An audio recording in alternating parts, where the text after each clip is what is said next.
केलेली चुकीची वृत्ती, आपला अहंकार, आपला दुटप्पीपणा हे सगळं जळून खाक होतं आणि उरतं ते फक्त आपलं शुद्ध मन.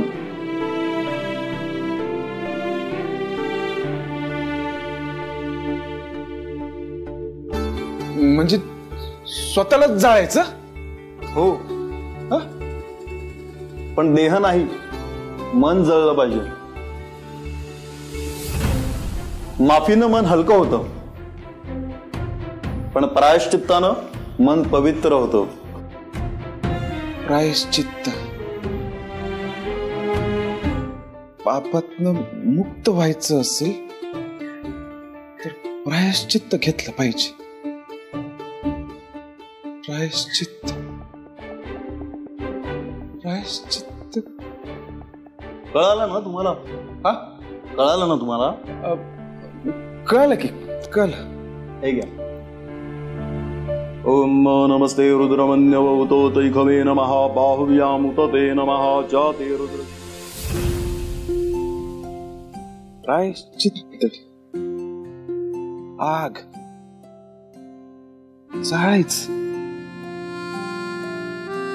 अग्निपरीक्षा, मन जळलं पाहिजे. काय झालं? काय म्हणले गुरुजी? प्रायश्चित्त घ्या म्हणली. प्रायश्चित्त 5 मिनिटं दे, लगेच घेऊन येतो. ए, कुठे चाललं? 3 मिनिटं दे.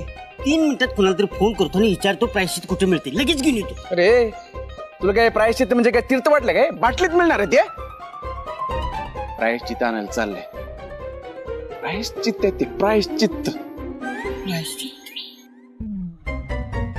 प्रायश्चित्त,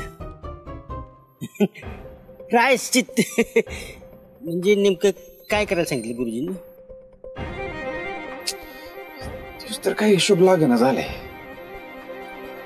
गुरुजी म्हणले की मन जळलं पाहिजे, अग्निपरीक्षा, आग.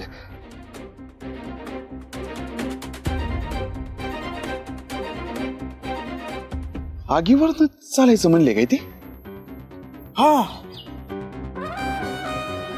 प्रायश्चित्त घ्यायचं असेल आगीवरनं चालावं लागेल. आगीवरनं चालायचं? ए बाबा, या डोकं पिकं फिरलं का तुझं? डोकं ठिकाणावर आहे माझं. मी माझ्याशी खोटं बोललोय. ही जगातली सगळ्यात मोठी चूक आहे माझी, थंडर. मला जर आता प्रायश्चित घ्यायचं असेल तर मला आगीवरनं चालावंच लागणार. नाही नाही नाही, हे तू असलं काय करणार नाहीस. हे बघ, गुरुजीने असंच सांगितलं असेल. हे बघ, ते सकाळ सकाळी उठतात की नाही,